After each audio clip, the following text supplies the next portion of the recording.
Ladies and gentlemen, welcome once again to the Packernet Podcast. I am your host and resident fanalist, as always, Ryan Schlip. Check us out online, packernet.com. Find me on Twitter, pack_data. Well, the horrible thing did happen. I was hoping we could escape it. It was looking okay. But we didn't. We didn't escape it. 1 frickin' year of good defense. That's what we get. 1 year of good defense before people are like, no, bullcrap. Nope. Somebody hire those people over there, okay? Anybody want to hire Halfley? Jets? You guys want to hire Halfley? No? All right. Well, somebody's got to hire that Campanile guy, okay? Somebody's got a Jaguars. You guys are freaking stupid. You'll do anything.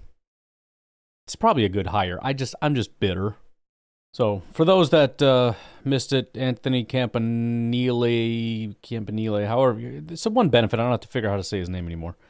Our linebacker / run game coordinator, heck of a title considering the growth of Quay, the emergence of Edgerrin Cooper, and the fact that we have a good run defense for the first time ever. Anyways, he ended up getting hired as the defensive coordinator for the Jacksonville Jaguars. He was on the radar. I was hoping, there were some other names, some bigger names, bigger meaning having held bigger titles. Was really hoping he wouldn't end up getting hired, but this is the drawback of having the kind of coaching staff that you have, where you have a bunch of overqualified guys, like I said, is that there's very likely they're going to get hired away. And he actually made the most sense, because a lot of these other overqualified guys have had opportunities and have failed at those opportunities. So he has not yet, and so not going to say I want him to fail and come back or anything like that, but, we'll see how it goes.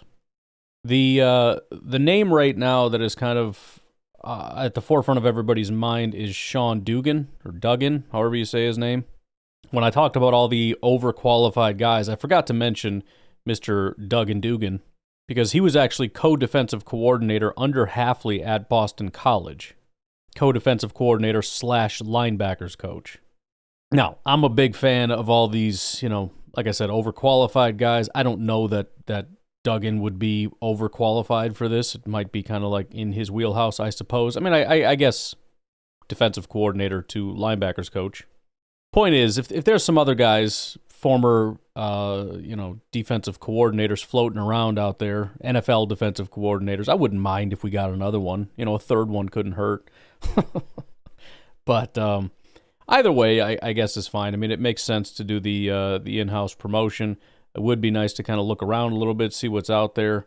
I think they've done a fantastic job of finding the absolute best possible people to come in and fill in, rather than just doing sort of the lazy in-house promotion. I mean, if it's the best person, fine. But we'll see. There's been a heck of a track record of me saying things, and then by the time I post this, the news has already come out, so you may already have that information. But as of right now, that's where we're at. We lost a very talented coach. He finally got his opportunity to be a defensive coordinator, which has been long overdue. And so now we have a vacancy at the linebacker position. I'm hopeful that it doesn't necessarily hurt us all that much. Again, everything that he had coached, those linebackers, largely that's going to be able to be, to stay with them.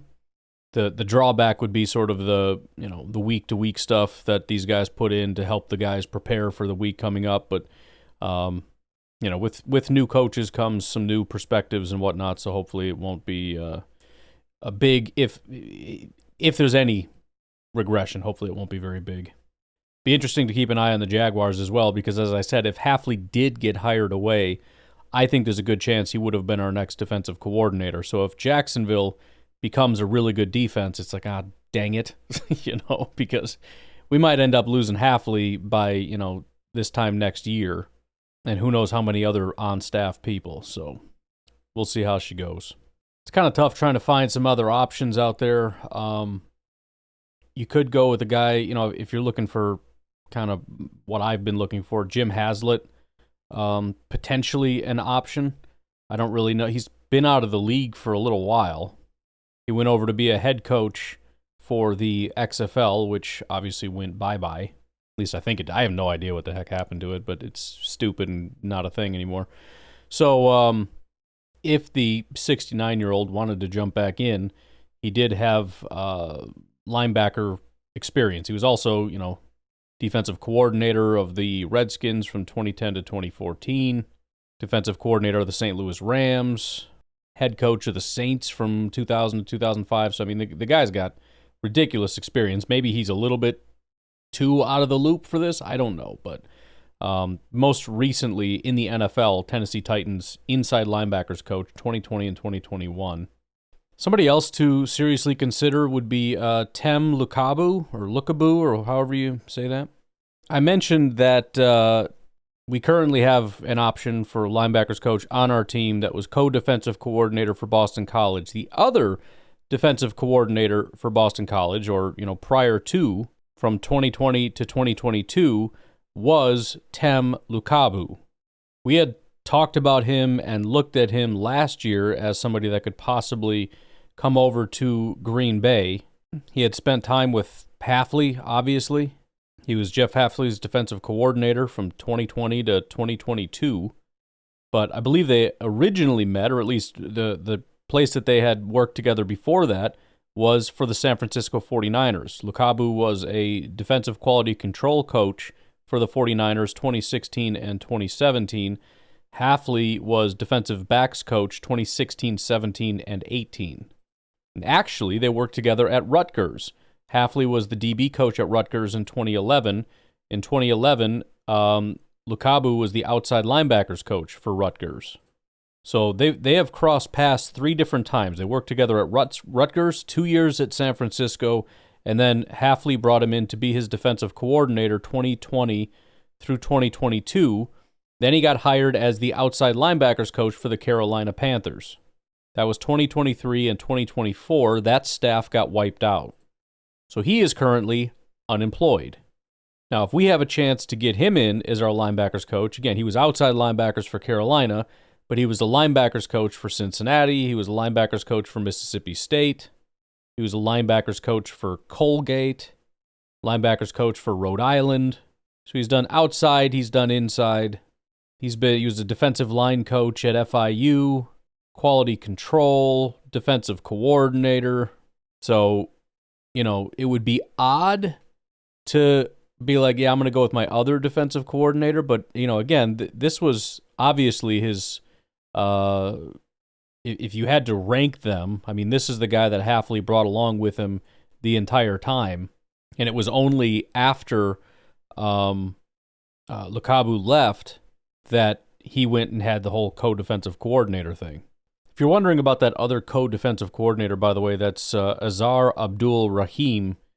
He's a DB guy, so he wouldn't really make sense to go and find him for any real reason, at least at this point in time. He's currently at Maryland as co-defensive coordinator / DB coach, which is what he was at Boston College. No, but I think Lukabu is super interesting, or Lukabu. I think it's Lukabu, like peekaboo, but Lukabu. That would be certainly an interesting option. Only other name I can really dig up that doesn't really do anything for me, but it's an option, is Greg Minuski. Guy's been around for a long time. He was a former player. He was a linebacker, so there's that. Played for the Redskins, the Vikings, and the Chiefs from 88 to 99. Started his coaching career as a Redskins linebackers coach in 2021. Linebackers coach for the Chargers through 2006. He was the 49ers defensive coordinator for 3 years after that, then the Chargers defensive coordinator, then the Colts defensive coordinator. Then he went back to outside linebackers for the Redskins, then defensive coordinator for the Redskins, then was defensive quality control for Kentucky, inside linebackers coach for the Vikings in 2022, and then inside linebackers coach for the Broncos 2023-2024. As far as I know, he does not have a job for 2025. So, again, couple of sort of older guys that have been around the block for a while. I mean, he's only 58. The other one was, 69, 68, something like that. But couple of older guys, if you wanted to go that route, that have a ton of experience, including, defensive coordinator and whatnot.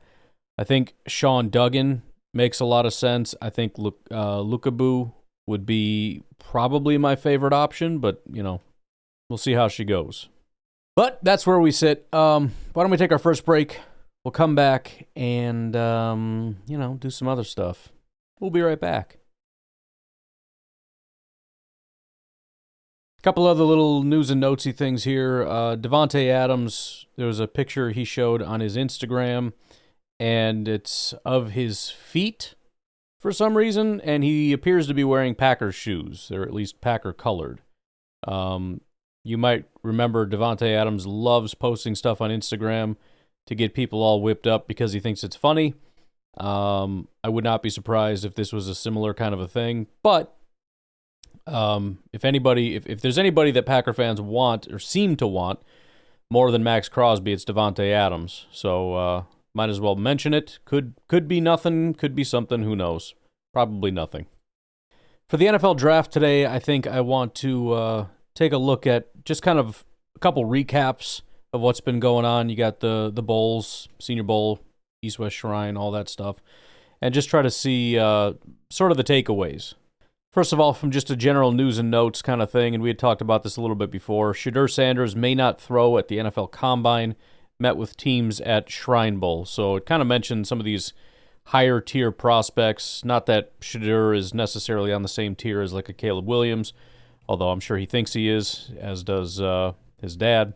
Still, a lot of these guys figure, I'm just not going to do anything. I'm going to end up going top 5 or whatever the case may be. So I'm just not going to bother, The only place I can go is down. It's not anything definitive yet, but that is now the talk. But just for those that are completely new to this, there's basically 2 names at the top, and that's Shedeur Sanders and Cam Ward. The consensus big board actually has Cam Ward ahead of him. The 2 of them are actually preparing and training together in Dallas, so that's kind of cool. He's had some meetings already. Shedeur has with the Titans, the Browns, the Giants. With that said, though, this is also one of those years where there's some rumblings of, I don't know if there's actually a franchise quarterback in this draft. There might be more prospects, more developmental kind of thing. So it matters not really for us so much as, are they actually going to fall behind us? That would be the only reason it really matters. But in terms of the order of things, is it going to go quarterback? Are they going to fall? Could they fall outside of the top 10? If they do, what are we talking about in terms of trades? Are people going to be looking to move up, move back? Whatever the case may be there. Also, you got to look at rivals like Chicago and what that could mean for them. So it is a little interesting, especially when you have this sort of, might be unfair to say wannabe superstar in Shedeur Sanders, but when you have questions about is there actually a franchise quarterback and you think you're just going to strut around like, I don't really need to do anything, I don't know if that's the best option, but who knows. A little bit more on that from the Athletic's Jeff Howe. Obviously, the other cool thing about the Senior Bowl and the Shrine Bowl, especially the Senior Bowl, is lots of people there. And so the great thing about it, this and the Combine and stuff, is people start getting together. And this is where media people start to get some insights too. This is where boards start to change pretty rapidly. It's less about like, oh man, we learned a lot about this prospect, and more about, we did learn about the prospect, but the teams probably already know, and we're just wrong about it, and now we're kind of finding out. But a little ways down in the article, it says, over the past month, numerous front office sources echoed a common refrain to The Athletic. They would not rank any of the draft prospects ahead of the 6 quarterbacks who were selected in the first round last year. 6 quarterbacks. That's pretty wild. Quote, I would guess 90% of the people here at the Senior Bowl would feel that way, one executive said this week. Now, quarterbacks are in high demand, and if you're a team at the top and you need a quarterback, you probably don't care so much. But that's pretty wild to say that if these guys were in last year's class, they wouldn't go in the top 5 or 6. And so we've got quarterbacks or quarterback-needy teams at number 1 with the Titans, number 2 with the Browns, number 3 with the Giants, number 6 with the Raiders, 7 Jets, 9 with the Saints. So on one hand, probably going to be reaching. On the other hand, I don't see any way that those quarterbacks survive that gauntlet. Even if Tennessee decides, nah, screw it, and then on top of that, how many of these guys want to trade back? If you're Tennessee, you still want a quarterback, so maybe you try to move back, but how far back, because then it could go Browns, Giants taking quarterbacks, and you got nothing left. Maybe if you have an idea that the Browns wouldn't go quarterback, you could try to trade back to 4, let the Giants take a quarterback, and then you've got, 4 or 5 there before the Raiders, who would probably want to take a quarterback. So kind of interesting how this is all going to shape up in the beginning. I've said before with NFL drafts, the worst thing that can happen is everybody knows what's going to happen. And we're probably going to start to get some better understanding of things. Some of these trades may take place ahead of time, which will give us some more information on what is probably about to happen. I love being surprised on draft day. Worst draft I've ever watched was 3-4 years ago, whatever it was. Every single one of us knew like the top 20 picks. Almost all of them. It was just boring and stupid. And as far as the Titans, though, here's another quote. We'll kind of get off this because I know not everybody's huge into the draft in general, but it says, it also can't be ignored. The Titans president of football operations, Chad Brinker, recently said they won't pass on generational talent with the first pick. Considering the general lack of excitement over the quarterback class, it's conceivable Brinker was referring to a player at another position, perhaps Colorado cornerback receiver Travis Hunter or Penn State linebacker Abdul Carter. So, if we're guessing what's happening here, Titans probably don't move back. They probably select somebody, and it's probably not a quarterback. From there, don't know. The Giants probably will take a quarterback. The general consensus right now is that the Giants and the Raiders are desperate, and so they would be willing to overinvest or whatever the case may be. With the Giants being as high up in the order as they are, and with 2 quarterbacks on the board, we can pretty much put in pen, Titans take whatever, Abdul Carter, I don't know. Cleveland, don't know. Giants, quarterback, as we start to kind of build this out. And who knows, if the Raiders really are desperate, maybe they can make a move with the Cleveland Browns, who are just in a terrible financial situation and could probably use as many picks as they can take. If I'm Cleveland, I would strongly consider trading with the Raiders, taking whatever compensation I can get. I know we need a quarterback, but, I don't know that we're going to be able to do much with one right now. Maybe they promised Myles Garrett they were getting a quarterback. I don't really know. But that would be an option. So it would be Titans, then Raiders quarterback, Giants quarterback. I don't know. All right, some of the risers is a Shrine Bowl recap here. Question number 1, which prospect or prospects helped themselves the most during the Shrine Bowl practices? Dane Brugler says Maryland defensive tackle Jordan Phillips didn't disappoint and played at a high level all week. He wasn't the only interior defensive lineman who stood out to scouts. Indiana's C.J. West plays with the power and active hands to go through blocks or around them. Ole Miss's J.J. Pegues, I have no idea, is an impressive mover, too, at 320 pounds, and lived in the backfield during one-on-ones. So it's good to hear defensive linemen kind of showing out. It's going to be a big need of ours. So if this ends up being a strong, D-line class, obviously that would be huge for us. Goes on to say Kansas cornerback Kobe Bryant. If you listened to yesterday's episode, I had drafted Kobe Bryant, smaller guy, very aggressive though. Says Kobe Bryant had several flags thrown his way during drills because of his aggressive play style, but he allowed very few catches, and you could feel the energy while standing on the sideline. So that's probably going to be the give and take with him. Maybe a little too physical at times, but you're getting physical, which is great. The downside is when you mix physical with 171 pounds, which is what he must have weighed in at, you're asking for trouble when it comes to injuries. And again, with the Packers dealing with the Jair thing, even though I drafted him in the mock draft, I would expect the Packers to be a little hesitant of that. 171 in general is scary. 171 and flies around with reckless abandon, which is great. Just feels like that's going to put a beating on his body. But they said he needs to improve his discipline, but he came away a winner, and so did North Carolina cornerback Elijah Huzzie. He might not be a burner, but he's a controlled athlete who can work himself into position to disrupt the catch. It's another position that I would love to hear that there's just a ton of talent.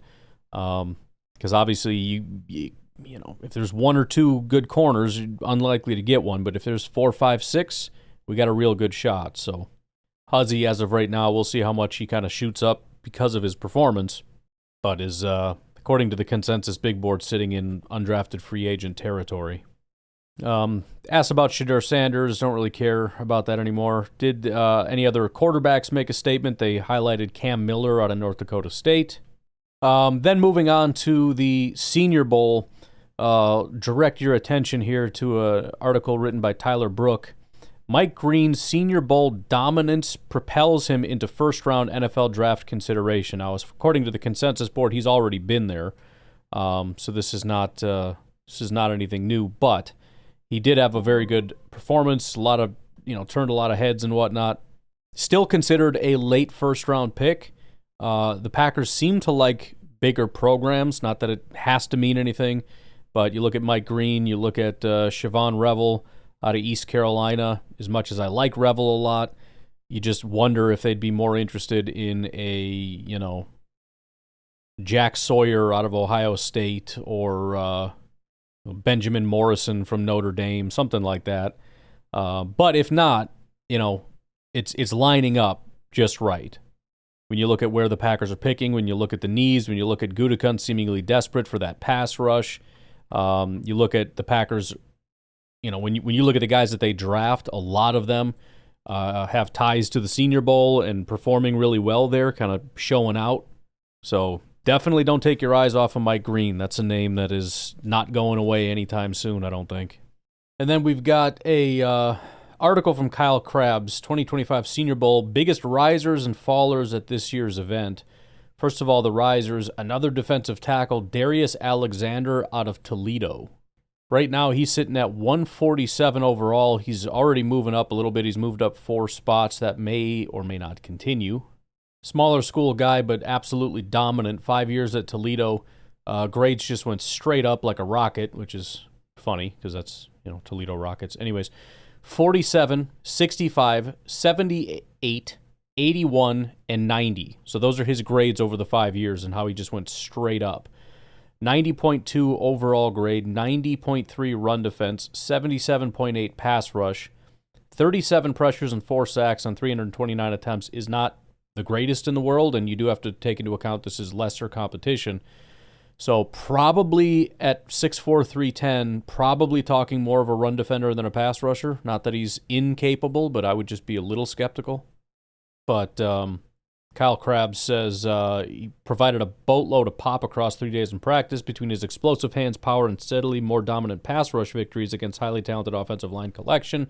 For the national team, Alexander announced himself as a legitimate top 100 type player. So, again, he's currently at 147 consensus. Several people have him inside the top 100. That would put him, potential third-round pick for the Packers if they decided to go that route. And this stuff is important for guys like him, too. When you start talking about, smaller school guys, you want to see him against the better competition and see how he handles himself. So when smaller school guys come in, like Mike Green from Marshall, it's important because we don't know if you can do it, right? On the negative side, they got a faller, which is offensive lineman Wyatt Millum out of West Virginia. Entered the week with a good deal of excitement as a potential guard conversion from offensive tackle. His play this week underscored some of the transitional challenges he may face along that road. Riser, a guy we've talked about already, but offensive lineman Gray Zabel out of North Dakota State. Says there were no such struggles for Gray Zabel, however. He and Millum profile very similarly physically, but Zabel flashed strike precision and an active foot speed required to mirror and sustain his blocks. Illustrated significantly better anchor than Millum against power and was a standout at both guard and center after playing left tackle for the Bison. So that's huge. If you can find an interior guy that plays guard and center, and again, we're talking a Senior Bowl standout player. I mean, it feels like Packers all over it. And I'd mentioned how they like bigger schools. I tend to think that's first round. Not that it has to be, but Zabel played at NDSU, which is where Christian Watson came from, who we took very high in the second round, potentially would have done it in the first round. Right? The rumor was that the Packers are trying to get back into the first round to take Christian Watson. But right now, Gray Zabel is at 73 on the consensus big board, meaning the Packers may need to swing in the second round if they think that they're going to be able to get away with drafting him. Another faller was quarterback Jalen Milroe out of Alabama. Don't have to get too much into that because it doesn't super matter. Riser offensive tackle Carson Vinson, Alabama A&M. Vinson entered the week as many as general unknown thanks to his level of competition. Who knows how a player will meet the momentum upon being thrust into the field with players from the biggest programs in the country, blah, blah, blah. No problem at all for him. He was impressive with his athleticism, functional strength, balance through contact, and how he framed blocks on the edge and pass protection, etc., etc. So another smaller school guy that was able to rise up and look really impressive. He is a much later guy, but a lot of that, early on in the process, there's a lot of guys that are just down. He's at 273. Some of these guys are 400, 500, whatever. A lot of these guys, they're not in a lot of big boards at all. So maybe one board will have like a top 500, and that's how you get these ridiculous numbers. That has nothing to do with the consensus. Where would Brian Gutekunst or Kyle Krabs, for that matter, put him? He's not on any of their big boards, but he could be 105 for all we know. Next faller on the list is defensive lineman Landon Jackson out of Arkansas. Then a riser defensive lineman to compensate for that one, Shamar Stewart. Shamar Stewart, talked about a little bit already. Edge rusher out of Texas A&M, currently sitting right at pick 23. So certainly somebody to circle, double underline for the Green Bay Packers. He says, among all the players who practiced on Tuesday and Wednesday before heading home early, none boasted a better 2 days of practice than Shamar Stewart. Already perceived to be a top 20 prospect by most coming into the week, Stewart promptly checked in lighter than expected at 281 pounds and still overwhelmed many with his length and hand power, plus his speed off the edge. Stewart won in every way imaginable, from power rushes that put tackles on the ground to overwhelming speed rushes with width. And remember, based on his film, Stewart is generally perceived to be a better run defender than a pass rusher. Stewart could feasibly work his way into the top 10 or 12 picks by the time the draft rolls around. If he does, the Senior Bowl will be a launch point. So he might be out of reach for the Packers. We'll see. Or it could be somebody that we start to talk about possibly trading up for, etc., etc. His pro comp via Kyle Krabs is Jadeveon Clowney. A faller, tight end Harold Fannin Jr. out of Bowling Green. Riser, this is, I believe, Jersey Mike talked about. As soon as I got done doing the podcast and heard from Jersey Mike and we looked into it a little bit, I watched a little bit. I just saw everybody freaking out on social media about the guy. Wide receiver Jack Besh out of TCU. He says, may as well call him Big Play Besh. Jack Besh exploded this season at TCU with explosive plays down the field and brought the same to the Senior Bowl practices, where he logged at least one big play down the field in each of the 3 days of practice. Besh has strong hands and an uber-physical player, including in the run game, where he helps carve out added running room in the second level. So this is going to be somebody Packer fans all over the place are going to be gushing for. I haven't gotten there yet, but I'm certainly not opposed, like to some of the other guys that we've talked about, where it's, I have to look more at everybody, but some of them are kind of underwhelming. Besh was not one of them. It says Besh was shredding defensive backs all week. Whether it came in one-on-ones or team drills, he's a rising talent who does the dirty work to help improve the whole offense and should be targeted accordingly come April. I had already mentioned he's outside of the top 100, currently sitting at 130, but it's becoming pretty clear to me that that's very unlikely, that he is probably going to be a day 2 pick would be my guess. I know Jersey Mike was pushing first round. We'll see. We'll see if he garners that much hype or not. They have as a faller offensive guard Garrett Dillinger, LSU. And then as a riser, defensive tackle Junior Tafuna out of Utah. Now, Junior, and this is what I was talking about before with these rankings being kind of crazy, is sitting at 779. That basically means nobody's talking about the guy, nobody cares. That obviously is going to change. Now, is he going to be anything more than a 7th-round pick? I have no idea, but 779 means he's not going to be an undrafted free agent. Like, he's just not going to be in the NFL, and that's probably not the case. But it says Junior Tafuna entered the week as an underproductive talent out of Utah, but if we were playing for keeps in a live setting, he likely would have finished the last 3 days of practice with as many sacks as he had in his last 3 seasons at Utah combined, which is 3.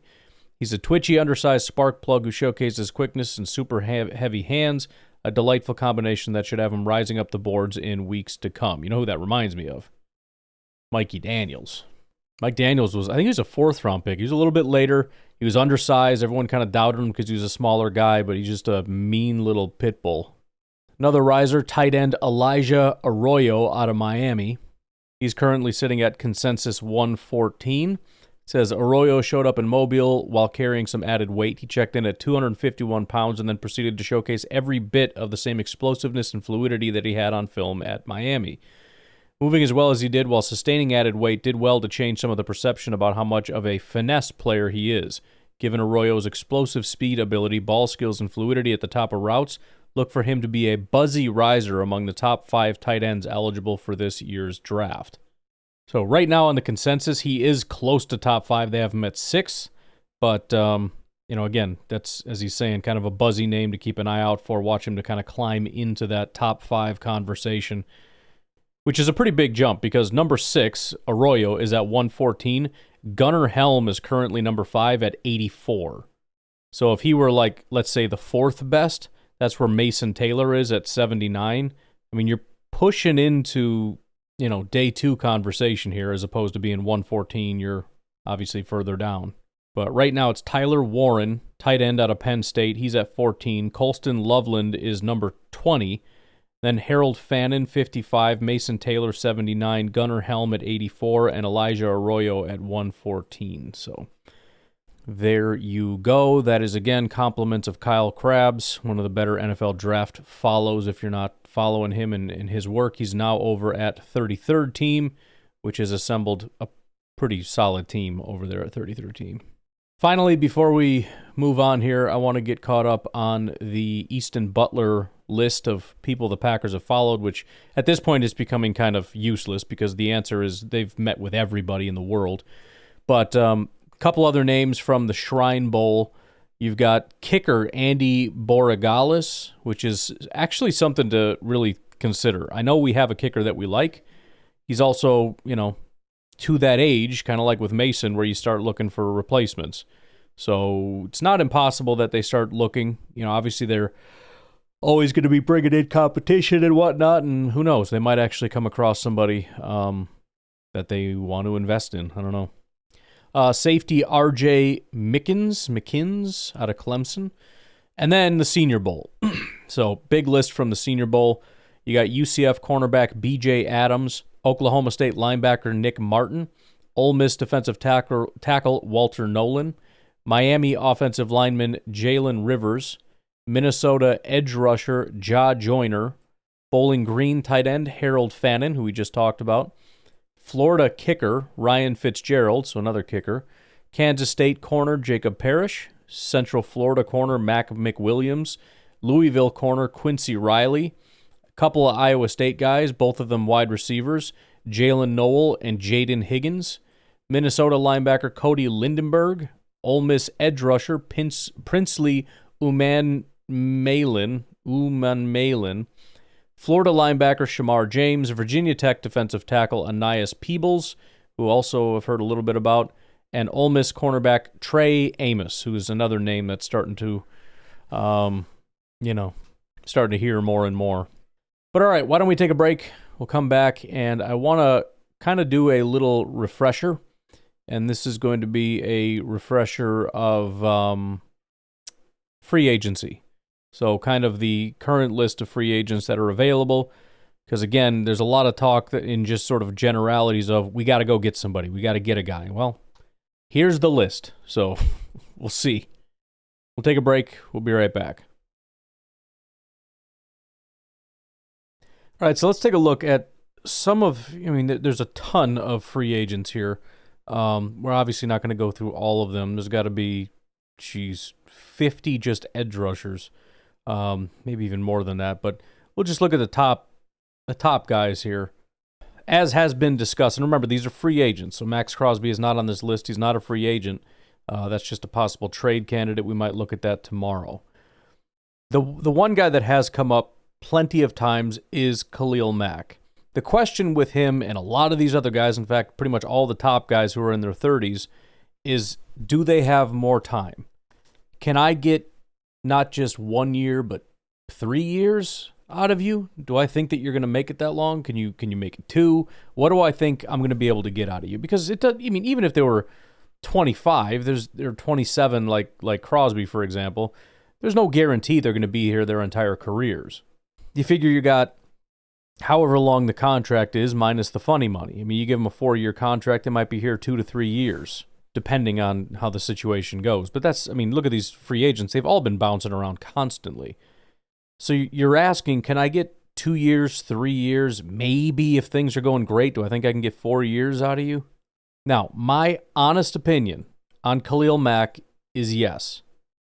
Khalil Mack does not, there's almost no time when I would ever say yes, a guy that is 34 years old. He's 33.9 years old right now. He'll be 34 by the time the season starts.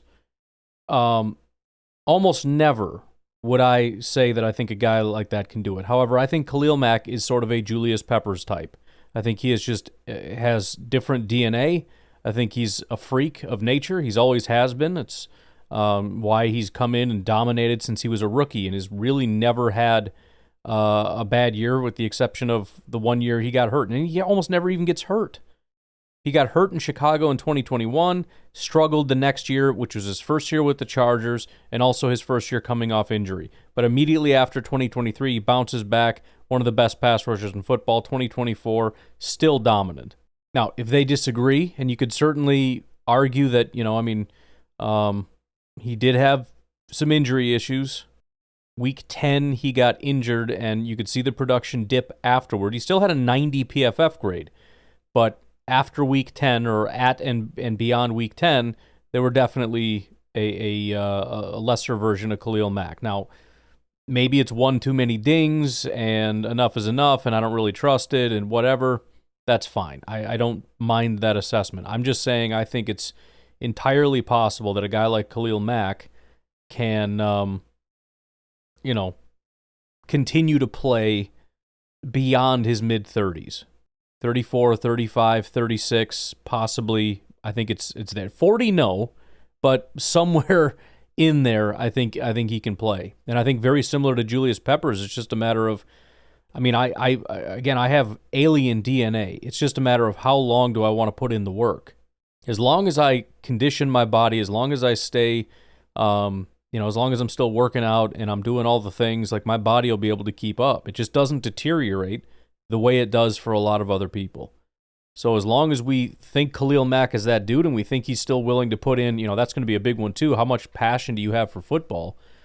As long as he's willing to do all that, I really wouldn't mind Khalil Mack. Now, if we look at, and I don't know how real these are, I feel like they're always off, but the market value right now for Khalil Mack via Spot Track is $23.6 million, which really is very low. It really is. You figure it was kind of a long time ago when pass rushers cracked 30 million a year. That was several years ago. Now we're talking 23.6 for Mack. So, 3 years, 71 million, 25 million guaranteed or something. It's obviously going to be some kind of a thing like that where it's basically just 1 year that's guaranteed. 1.5 years or something, kind of like the Josh Jacobs thing where technically you could get out after a year, called 30 million or something guaranteed. I'm just saying I would do it. That's all I'm saying. Another guy is Hassan Reddick. Not as interested in Hassan Reddick. The situation with the Jets was rough. I know that was mostly the Jets' fault because they never worked out a contract with him, so he got traded. And they were like, okay, now let's do a contract. We think you're worth this. And he's like, okay, well, I want more. And he had all the leverage because they were stupid enough to trade for him and not get him the contract or whatever. So he didn't even start playing until week 8. He definitely had a down year. But, at 30 years old, he's a 240-pound guy. As far as I know, he's not some kind of a freak. I mean, he didn't even have his first good year until year 4. He's really only had, if we're being a strict, 70 PFF grade is a good year, he's had 3 good years since 2017. Kind of had a 4-year stretch from 2020 to 2023. But, the numbers are good. Not this past year, but, He's a pure pass rusher. You look at 2 years ago at Philadelphia, 68 pressures on 587 attempts and 13 sacks. The year before that, 87 pressures and 21 sacks in 512 attempts. Again, my issue, though, is I don't know that this guy has alien DNA. And he basically took a year off last year. And, he had like one freak year, kind of started declining in 2023. Philadelphia moved on from him, took a year off, the whole weird thing. Now we're going to be looking at him 30-31. And then if you offer him a multi-year contract, you got him at 31, 32, 33. I don't know. Matthew Judon is another one, 32 years old. It's real rough, though. The problem with Judon, aside from just his age, first of all, he was never really a mega elite player. I mean, again, the pass rush numbers for a lot of these years are quite good. In 2020 was his final year with Baltimore. 46 pressures, 7 sacks, 337 attempts. That's perfectly fine. Then he goes to New England for 3 years. His best year being 2022, 69 pressures on 480 attempts and 17 sacks. That's great. But you have a similar pattern where in 2023 he had a little bit of a down year, and then, well, he actually not only had a down year, he got injured that year. He only played 184 snaps. New England said bye-bye to a guy that just got injured at what would have been, 31 years old. Atlanta takes him at 32 years old. He plays the entire season as a starter. 43 PFF grade, 25 pressures and 6 sacks on 328 attempts. Now, maybe this is sort of like the Khalil Mack thing where next year he's going to bounce back, but he's already 32. I don't think so, dude.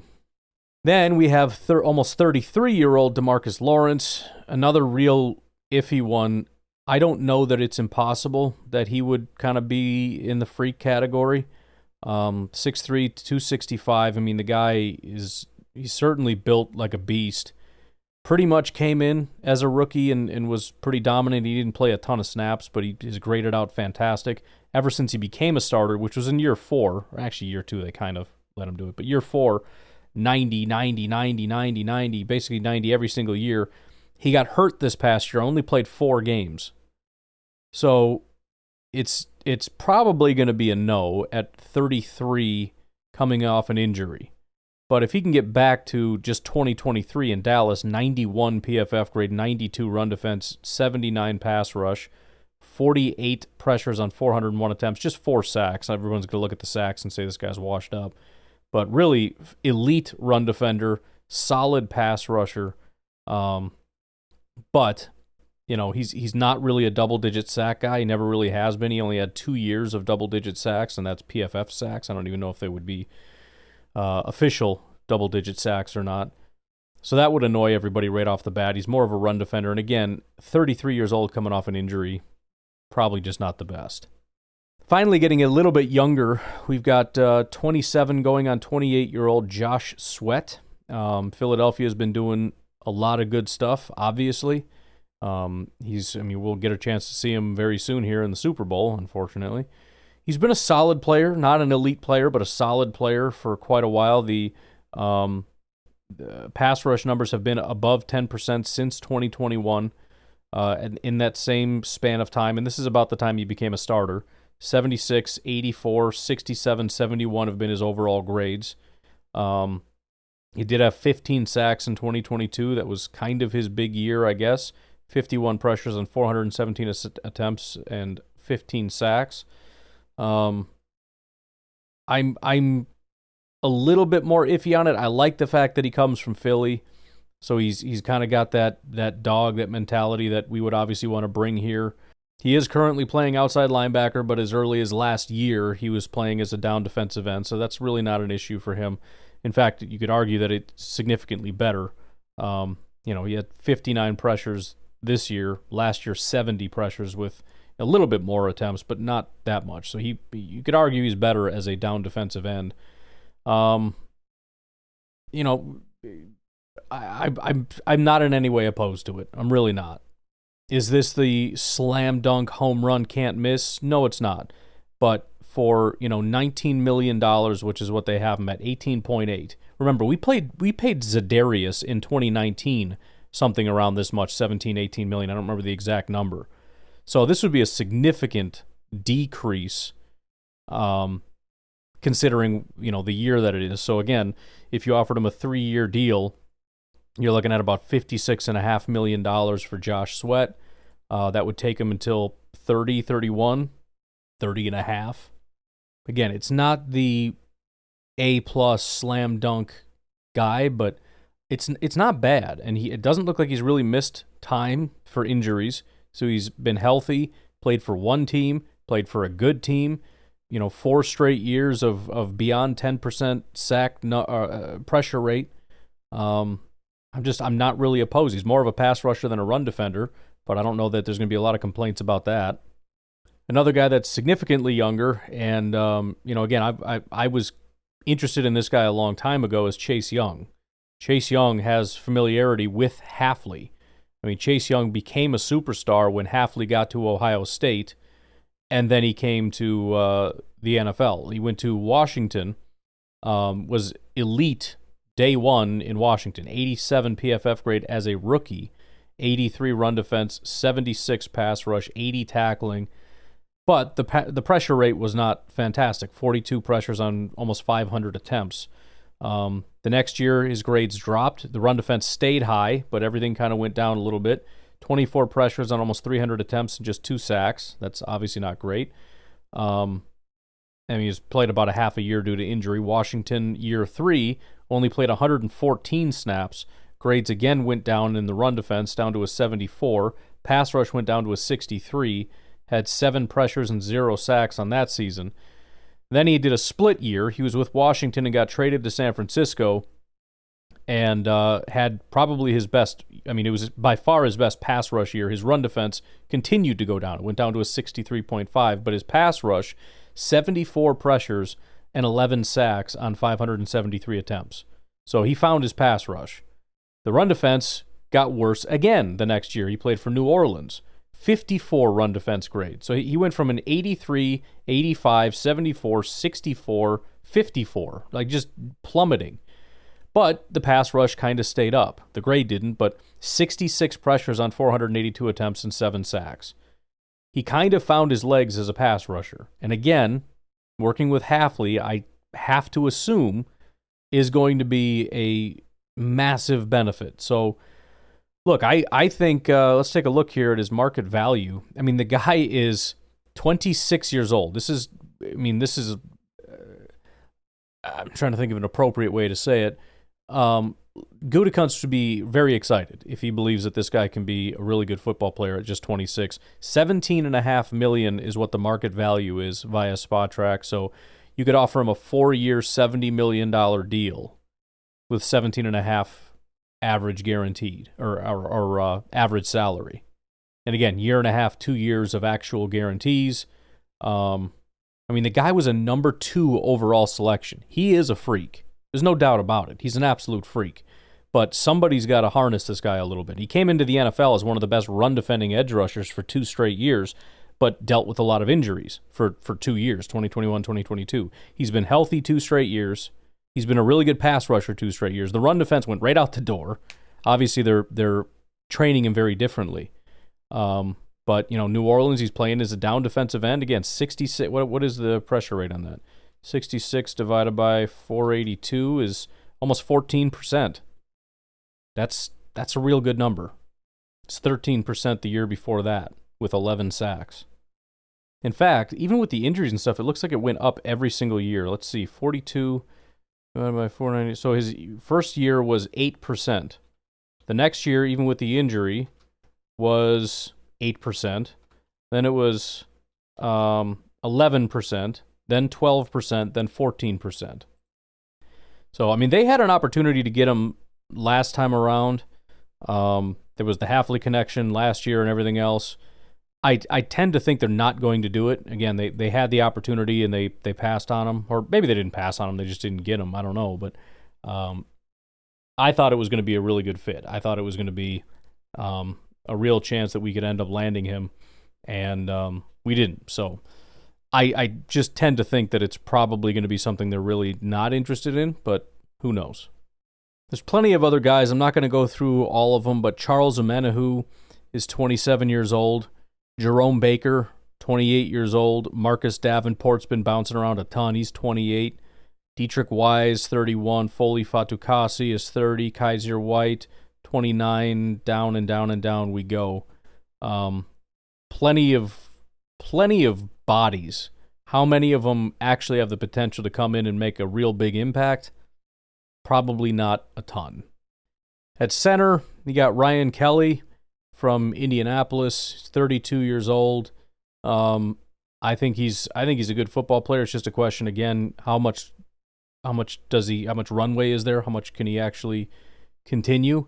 Not an elite player. He had a 72 pass blocking, 64 run blocking, but I'm perfectly fine with that. The year before was 78, 75.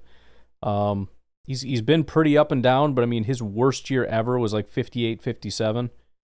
So, 58 across the board, which Josh Myers at this point, a good year for him. It's not a dominant play, but if you're just looking to kind of plug a hole, assuming he doesn't fall off a cliff, there could be something there. Austin Corbett, really not a good football player. I'd rather just keep Josh Myers. Coleman Shelton, Chicago Bears guy. At least he was this last year. He played just 1 year there. Really nothing special there. There's just not a lot of good options aside from maybe just bringing in bodies. Daniel Brunskill, just bad. And then lastly, I just want to take a look at corner. Again, we've been through these, but we'll run through them one more time here. Carlton Davis is 28 years old, really not a very old guy. I would say he's a really solid player.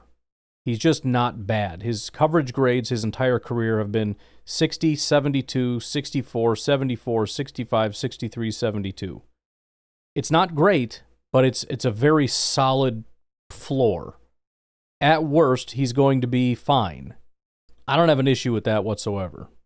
Then we've got Charvarius Ward. Ward has been through a really tough time since San Francisco 49ers had a tragedy. I would love to have him. It's just a question of where is his head at, where is his heart at. I don't know how you recover from something like what he went through, but if he's able to do it, he's a good football player. He kind of figured it out in San Francisco. He started getting bad. I mean, he was never bad. His grades were 60, coverage grades 65, 63, 66, and 69 was his last year in Kansas City. So kind of figured it out. Always been a phenomenal tackler. With some, good run defense, all that stuff. But the coverage continued to get better. Then he went to San Francisco, and it was a 77 coverage. He had 81 overall, 91 run defense, 91 tackling, 77 pass rush, 77 coverage. Phenomenal, right? Year 2, 85 overall and an 87 coverage grade. He gave up 3 touchdowns, 653 yards, 5 interceptions, 17 pass breakups. He has a lot of, even that, as fluky as that might be, he had 11 the 2 years prior. So this dude gets his hands on the ball a lot. 2024, understandably, he was not good. I don't know when it happened, but it was week 8. I